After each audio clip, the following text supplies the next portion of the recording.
Hi,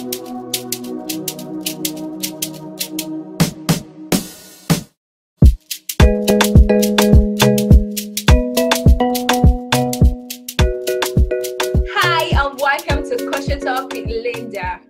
Regardless of what business you are into, having customers is critical to your success. You can have amazing products, offer efficient services, but if you do not have customers patronizing you, it won't take long before your business begins to crumble.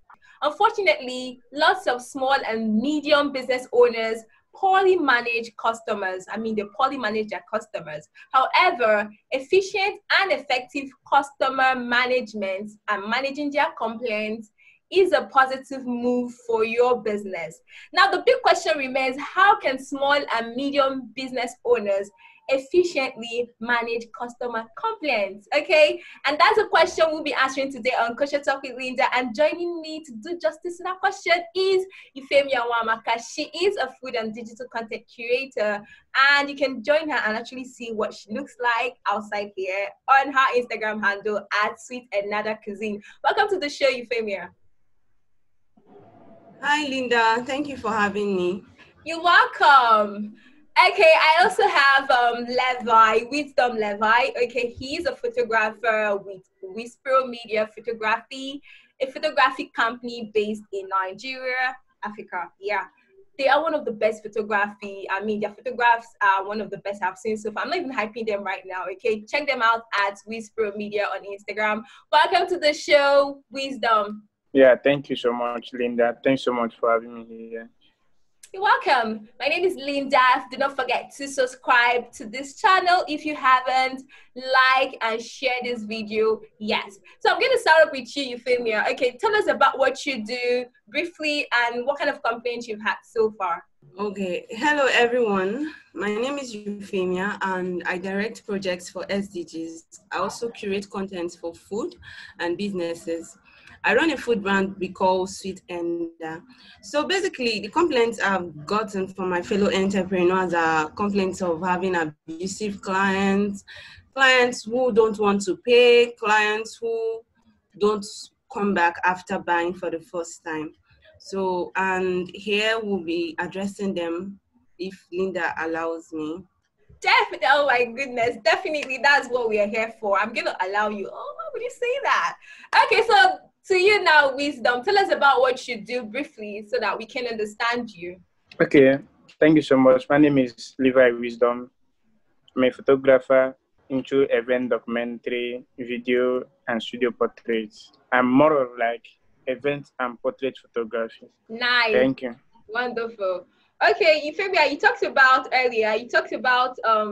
some of the complaints you get from your fellow vendors. Okay, you talked about customers not coming back after buying for the first time. You talked about abusive customers. Okay, so can you tell us about, I'm very particular about customers not coming back. Okay, for them not to come back, that means they're dissatisfied with something, right? So what can vendors do, especially small and medium business owners do to make sure that their customers return after buying for the first time? Okay, basically the issue here is brands concentrate on selling products, and when they get a new customer, they're always passionate to sell their products, and when they collect money and render service, they think that's where the chain ends. But as a sales funnel person, you should know that it's a pyramid. It's a pyramid. When you complete that pyramid, you have to go back to the circle and go back to your customers. You have to go back to them, ask for feedback, requesting for feedback in the right way, actually, because if you request for feedback in the wrong way, you won't still get the feedback. There are words you should use, like, how was our experience? How was the product? How was the service? Do you think there's something that could have done better? But if you come back to them with, please leave me a review, they might not even reply you. So make each customer feel important, make each customer feel accepted, even if they are buying the least product you offer or the service you offer. Make them feel as important as the person who pays more. Get back to them. Send them monthly messages, not BCs. Relate with your customers personally, because entrepreneurship here, people don't understand that products are made for the people and these services are made for them. And if they don't purchase, you won't sell. Secondly, building brand loyalty is something that takes time.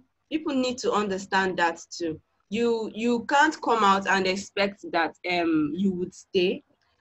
Brand loyalty is something that takes time. Go and ask. If you check other brands, you question yourself, how do they retain their customers? How do people keep coming to them? Customer, every customer experience determines how far your brand will go. What is the perception this customer is living with? What perception does this customer have about your brand? A happy customer can bring you like 8 to 10 more clients. So make sure that each customer lives on a good note. That is basically just that. And as minute as this might seem, it determines your brand longevity and your brand value. So in summary, what am I saying? Building brand loyalty depends on the customer. So, but then now, we're still going to address what if you have bad customers who are unreasonable. We're going to address that in the process. There are customers who are actually very, very unreasonable, customers who are very, very abusive, customers who don't care, customers who don't know what we go through as entrepreneurs to bring forth what we are bringing forth. So they don't care about all those things. So we're also going to address that in the process. So for every person that wants to start business, even if you don't like to talk sweet, you have to learn it. It's part of the art of customer service. You have to learn to be polite, you have to learn to be patient, you have to learn to be tolerant. So without that, you can't maintain your brand, because every experience you have with anybody determines how far your brand will go. So you don't want to encounter someone that would threaten you, that you have a bad experience with, and next thing your business goes down the drain. So you can't underestimate anybody. Everybody is equally important. Thank you, Linda.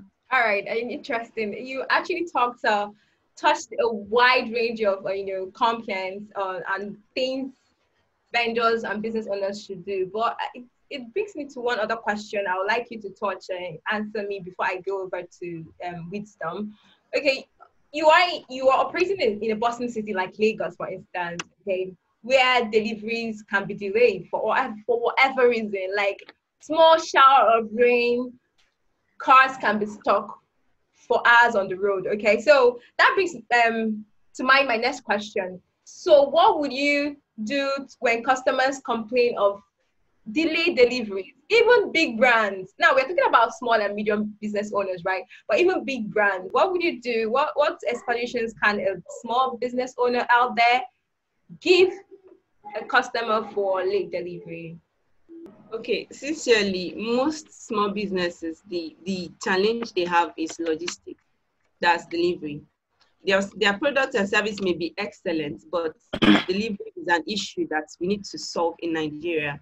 So for small businesses that can't afford bikes, you tend to have issues with delivery, because you have to keep booking appointments with logistic brands to pick up and deliver on your behalf.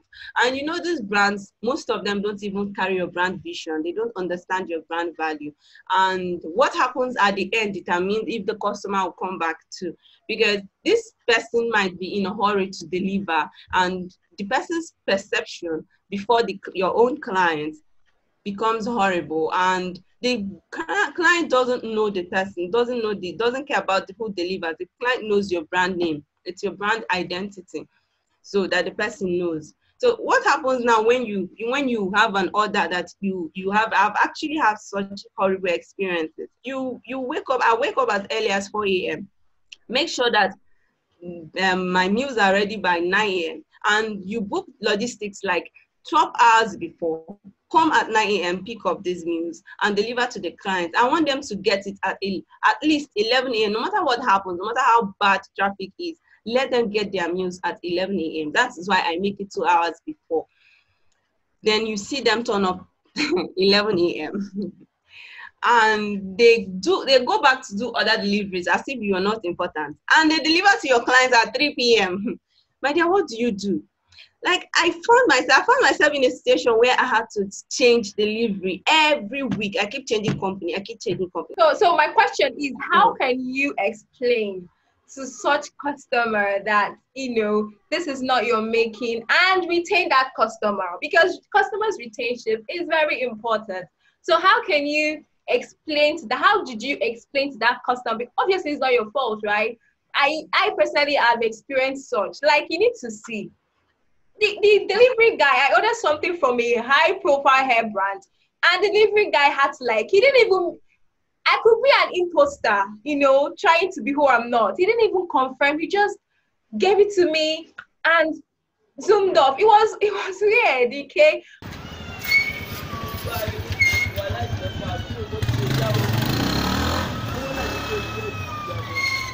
But then the person does not represent your brand. It's unfortunately small, medium business owners to not have their own logistics like big brands like Konga or Jumia or whatever. But now they make use of this logistics company. Now my question is, how can you, explain to this customer how would you do that? Because if you are not a friend, trust me, that customer will not patronize you again. So how can you make sure that the customer returns, and how can you even start? How did you explain to the person? Okay, the first thing you should do is be calm at every point in time. Control yourself. Be in charge of the moment. Secondly, be sincere. Don't lie. Communicate appropriately. Tell your clients the issues you're having. If you're having issues with your gas, or you deliver late because of technical issues, communicate. And when you communicate, be sincere when you tell the person that you will get it 2 hours later instead of the agreed time. And make sure you meet up with that 2 hours. Check yourself and make sure that you be able to meet up with that time. Don't be under pressure, because pressure also spoils everything. If you're under pressure, you tend to mess everything up, and your output will be less of what you are expected. Secondly, if you already have been having these issues before now, how you could resolve it is under promise your clients, then over deliver. Under promise in the sense that let them just expect this, and then you come out like a surprise and give them earlier than expected. Plan ahead of time. You already know your capabilities. You shouldn't be new. If you're having this issue, it's obvious that you're not new in the business. So make sure that you give your step. If you know that this meal will take you 2 hours to make, tell the clients that it will take you 4 hours to make, and then it will take you 3 hours to deliver. So when you see that you make these meals at 2 hours and deliver in 2 hours, you still have 3 hours. Let me say he's expecting at 3 p.m. and you deliver at 12 p.m. It builds good perception. It's a surprise. So that's basically that. Secondly, another one, take responsibility for your action. Don't try being defensive when you are late in delivery. Own to it, and apologize accordingly. Then if the person is patient with you and the person didn't complain even with the late delivery, be thankful, show gratitude, and also make it up to the person. You could tell the person, don't worry, your next order, I can give you 10% discount or 15% discount for this, or I can give you this product free for being understanding. So you win the person over. Okay, for my scenario that it was almost going to court because the person expected the meal at 11 and got the meal at 3 p.m. and with someone that was so upset that don't even want to hear about your brand anymore. What did I do? You take your time and let the heat cool off, because at that point, anybody from your team, even your customer support, you can't even listen to the person at the moment. He's furious. So give the person space, and after some time, try getting back to the person when the person must have forgotten about it. So try.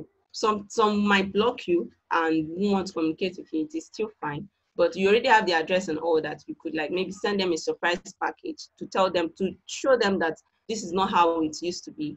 And you're owning up, like a note. You put a note, attach a note to the gift and send it to the person. And the person will understand this is not how it used to be. And this is what you expect from running businesses. So I don't think, and this, as hard as Nigeria is, people don't understand the challenges we have with traffic and everything. People don't even buy buses and cars anymore. It's bikes for delivery, and most times these bikes mess everything up.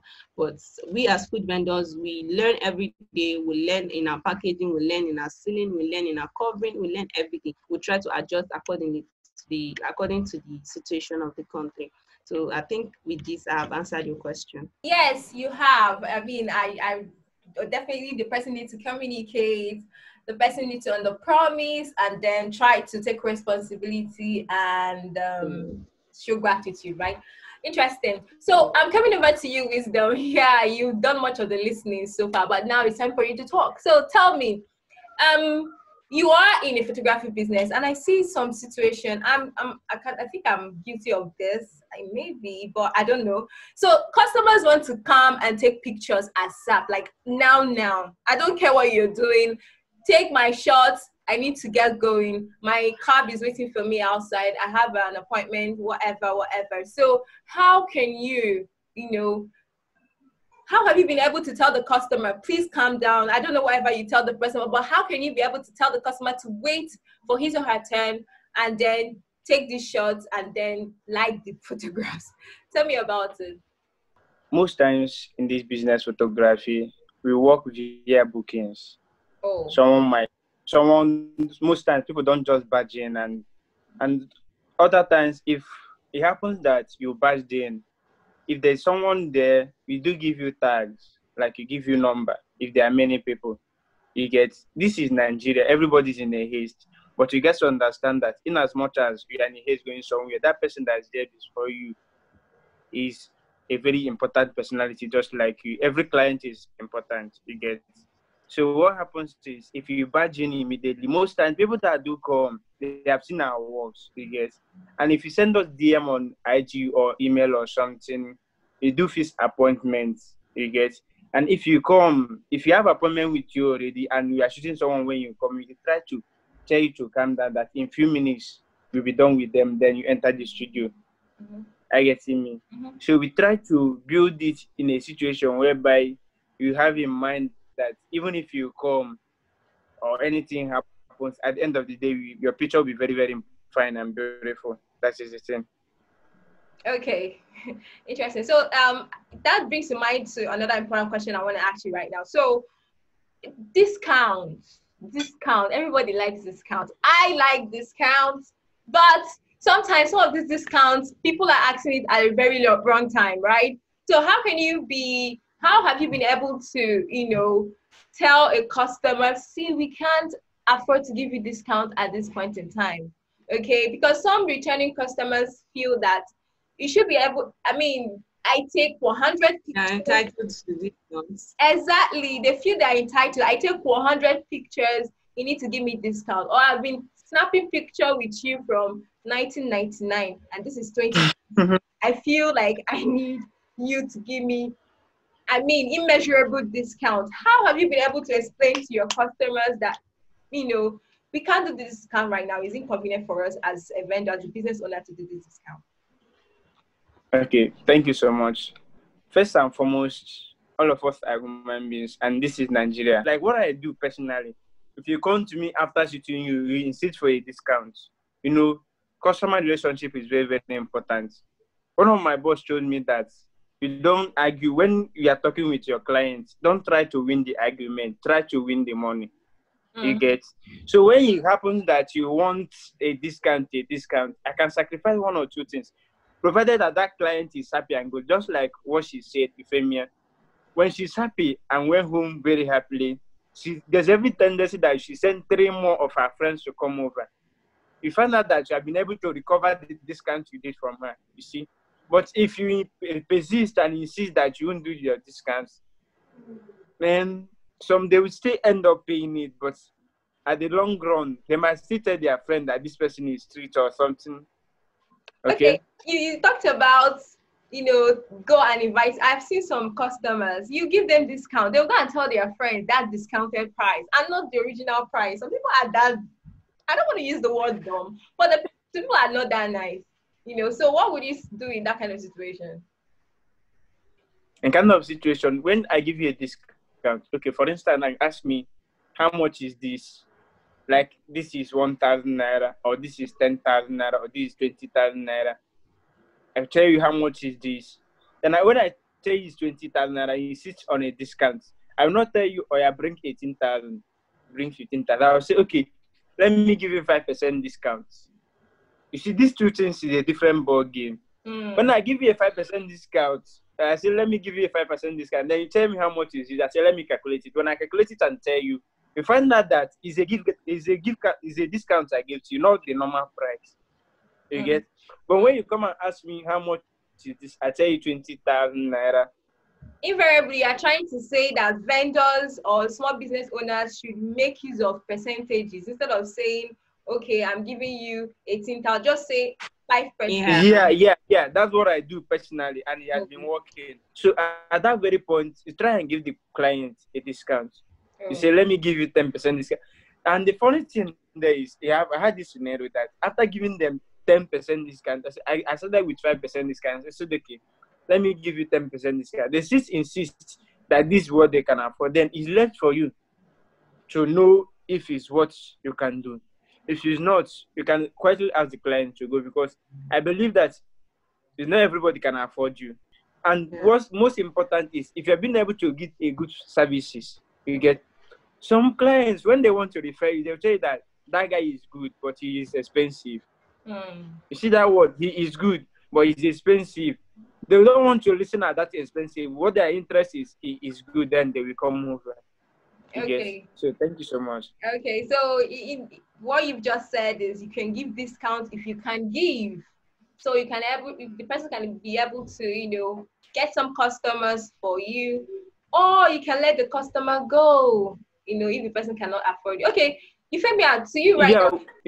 You can't give a discount to the detriment of your own self. Okay. To the business. You can't get something at 10K and sell it at 8K because you want to please the client. I don't know, is it applicable somewhere? But to myself personally, I don't think it's applicable. So I don't know.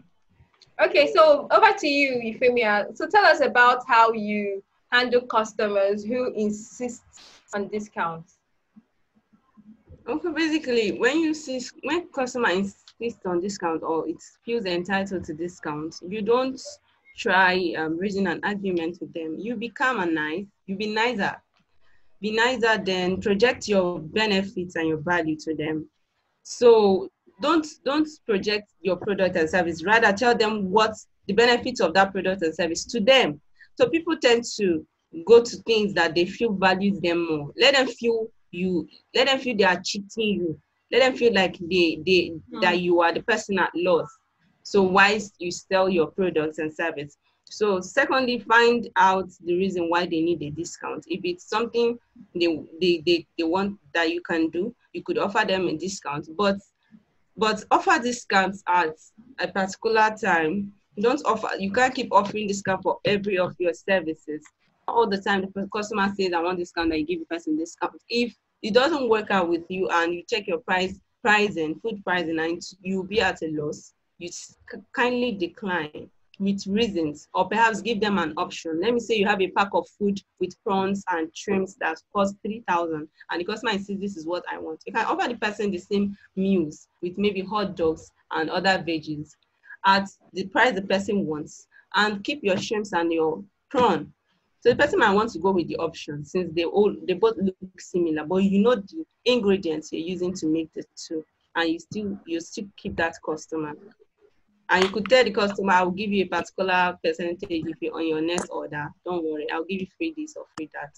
Just basically that. So thank you very much for that. So we are talking about how to efficiently manage customer clients as a small and medium business owner. And I have sweet another cuisine joining us here in the person of Euphemia Nwamaka, and I also have Wizpromedia Photography representing here in the person of Wisdom Levi. So they've been doing justice to this topic, and believe me, they've shared more. As in, I didn't know all this is before. Okay, so we're going to go on a short break right now. When we come back, we're going to know how you can satisfy a dissatisfied customer for them. And then you can know how to address abusive customers and then keep them too as a customer, because we need them, right? Okay, so do not go anywhere. Kosher Talk with Linda. I'll be right back.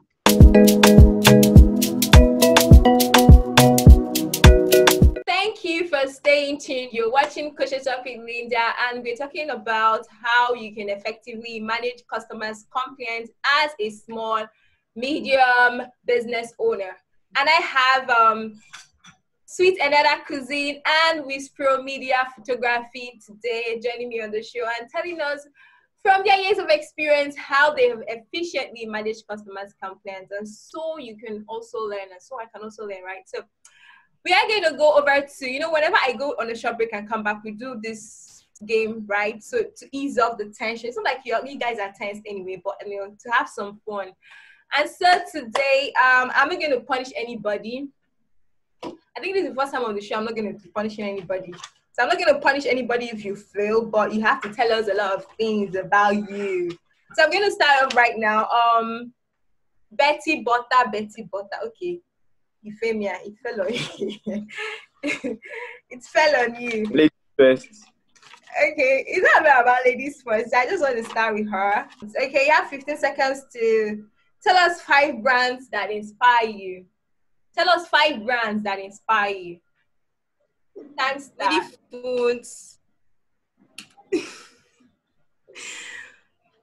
Woody Foods, Professor Food, Chef Stone, My Indidia. Dishes by Q. Okay. It's not 5 4. It's up to 5. Okay, so over to you. Yes. Sorry. Must it be photography or any brand? Photography. Okay, photography So brands. tell us Okay. 5 photography brands that inspire you, and your time have. Okay, let me give you 15 seconds. Okay, George Okoro Studio and Felix Crown Photography, David Martins, Kelechi Amadeobi, and Almighty T.Y. Bello. It's 5. One more. T.Y. Bello. I know T.Y. Bello. Tell us 5 major ingredients for Nigerian jollof. Atarodo, the pepper, thyme, curry, bay leaf, not up, use it though. Ginger and garlic, 5. Okay. Tell us 5 equipments for photography. Camera, speed lights, diffuser. You need a laptop and graphics card, mouse,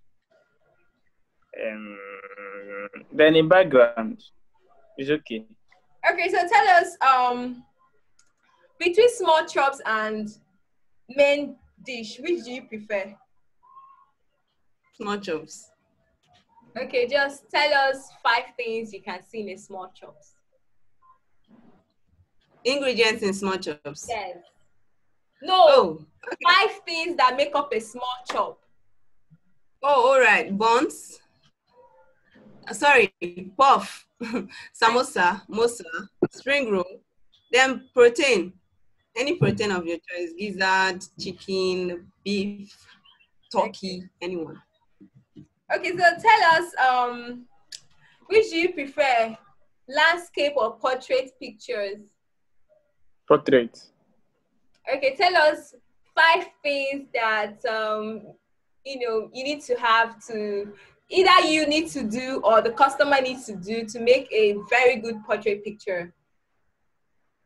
To get a very good portrait picture, you guys should groom yourself, like do a nice makeup is very essential. For ladies mostly, you do makeup, then you style your hair. If it's beauty and portrait restrictedly, sometimes you don't need to get a full clothes, just something that gets your. Thank you. All right, so we're gonna go continue with the show right now. So thank you for playing my game. So I'm gonna continue with you right now. Wisdom, you've been in this photography for so long, right? If you've not directly witnessed it, I'm sure you've seen someone or you've heard of someone, your colleagues that have witnessed it, right? So that brings to mind my question right now. What do you do, or what would you do? What would you advise someone in photography business to do when customers don't like the pictures they've taken? Like, you've spent so much time taking this picture and they come out and say, I do not like any of these pictures. This is a very serious question. Okay, when you have invested your time and energy to shoot a photograph a client, and after editing and everything, the client says she doesn't like it. First and foremost, he or she doesn't like it. First and foremost, I ask you, what don't you like about the picture? Like, what's your complaint? You might say you don't like this, you don't like that. What exactly don't you like about it? You get? They might say it's over edited, or it's not edited, or this happened to that, or this happened to that. Personally, I would say, okay, no problem. Let me re-edit it. Because first and foremost, I would like to know where your fault is from. Like, the part of it you don't like. Yeah. So sometimes most clients, they are confused, so to say. Like, someone will wear a professional a professional makeup, prepare very well, wear hair, wear style, and he comes to the studio. After shooting, the picture come out popping. And then another client will come with anyhow makeup of 500, 1,000 naira. They want to achieve the same thing of makeup of 5,000, 8,000. It's not been done. And at the end run of everything, they will be blaming you, the photographer, for not giving them something that looks like on your page. First and foremost, I do give you that. First and foremost, I don't try to argue with you being a client. I will tell you, okay, no problem. Let me try my possible best. Because I have had that client that after editing everything, after doing this, doing that, this client is dark, like she's not light skinned. But ladies, they want to be light skinned, and I'm the kind of person that when editing picture, I still want to get your skin color and skin texture. Like the originality. That's what I love. You get. So she wanted to be fairer and all those something, something, something. So I should tell her, okay, if that is what you want, no problem. Let me do that. After doing it, she said it's too much. I say I have to, like, it's now too much. It's too fair that her hand did not feel like this. I said, okay, sorry, don't be offended, man. Let me do it again. I have to do it 2, 3 times before she is confused slightly, because from the beginning she had complained already. So I have to do it 2 or 3 more times before she is satisfied with what she wouldn't mind being satisfied. You get? Yeah. And So first off, you need to find. Pardon? Like, I want to say something on Mark's remark. Okay. okay. So me, I feel photography is, it's more like bringing some, you're into portrait photography. So there's something about taking someone's picture, and there's something about capturing the person's entity in that portrait. So I feel, I don't know if every photographer thinks like me, I mean to say. So, but I feel every picture you bring out should show its originality in its existence. I know we are being creative with using Photoshop to edit and make touches, but if you set your standards, if people know you that your pictures are unique and original, even if you take these pictures now, you're editing, it's natural, you're editing, it's original. I don't think anybody will want you to do something extra. So how can someone that is dark want you to make pictures that are fair? Is the person fair? The answer is no. And remember that whatever you do, it's your brand you are selling. So perhaps if the person insists on getting a fair picture, you do what you know it's right, and this is what you stand for, and you put that out as your work. You can give the person the picture the person wants without your name on it. So you don't have to compromise your brand identity. Let people know you for this is what you offer, this is your brand value. It gives you longevity in the business, and you don't have to change your identity to fit into anybody's business. So they can as well go to the people that could give them dark legs and white head and black skin. So it's just like that. Yeah, you made a very serious point. Most times when you do all those stuff, you don't put your logo, you don't even upload it on Instagram, you get, so that it wouldn't spoil your business, it wouldn't spoil your game. That's what the client wants. You give it to them and take the money. Then don't put your brand name on it. Okay, so I You say don't put your logo. I wonder when maybe the person loves the picture so much and then the person helps and tags you on Instagram. I wonder what will become your fate, if you look at what happened. If you comment me, if you like the picture and hype it and you still tag me on Instagram, good and fine. When people come to Instagram, when they come to my page, they'll still see the real pictures. Yeah. My portfolio is there to represent what I do. You get. So even if you like the picture, good and fine, I don't have issues with that. But when you come to my portfolio, you see the kind of images I create. I'm going to you now, Euphemia. I think this will probably be an ultimate question for you. So now we have issues like people getting food, seeing foreign matters like hair in the food. I've seen someone complain in her DP one time that the food even was spoiled.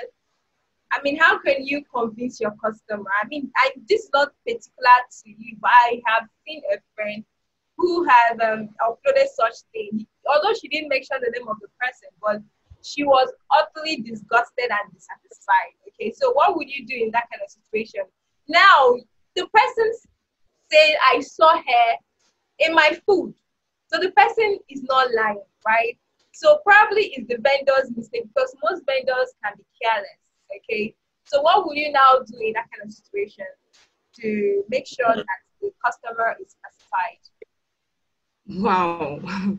Winning back such customer will be very difficult because food is a very delicate business, and the person will be scared to consume what you make again. It speaks a lot of unhygienic content. Like, it passes an unhygienic message, and that's actually very bad. So I have not been in that situation, so I can't relate to it personally. But I feel like for anybody that wants to do food business genuinely, now a lot of people go to school for this thing. You might be skilled in making meals, but there is this entrepreneurship attached to it. There's going to entrepreneurship school. Food business itself is a school on its own, understanding what it entails. So I feel anybody that's into food business should know that the first thing you should do is safety. Make sure you cover your hair before you make meals. It's something you should be very, very particular about. And make sure where you make meals is not somewhere you could comb your hair or do anything. I've not seen something like that before. I've not experienced that, and I've not had such complaints of hair. But that's the first thing you should do. Cover your hair. Cover your hair. Wash your hands often before you do anybody's meals. So, but in a situation where you get that complaint, I don't know how. It's scary. Let me put it that, because your brand is at risk.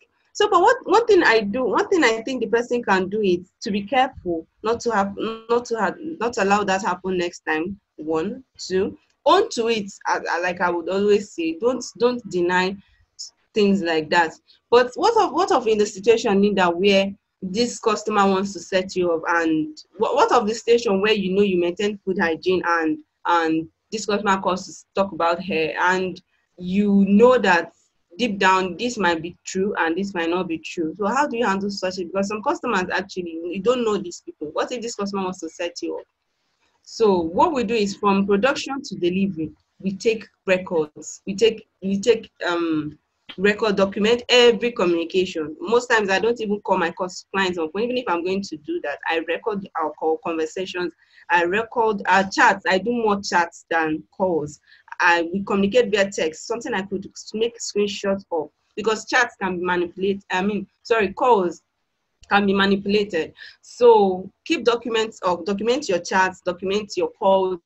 From when the person that wants to deliver picks up, take pictures of these meals before you pack them. When you pack them, take pictures. When you give it to the delivery person, take pictures. When the delivery person gets to the person, book orders, when they pick up from you, what you see is, when they want to deliver, as soon as you appear, they confirm it's you. They open their box, take a picture of that meal, take a picture of you receiving that meal the way it is before they give it to you, and they send it to the company they are picking up from. So that's how it is, because some clients may actually have your have your time today and say, oh, okay, today I want to maybe a competitor or someone wants to do something. I want win this girl today. And the person will go as far as taking it up and saying, I'll take you to court. I'll go and tell NAFDAC that you don't deserve to have a food brand, blah, blah, blah. You understand stuff like that. So to protect your own identity, you have to document all these things. But I would like to refer to what you said earlier about abusive customers. But I don't know, have you experienced such things before that you want to share with us, or is it just something a colleague of yours have experienced and all?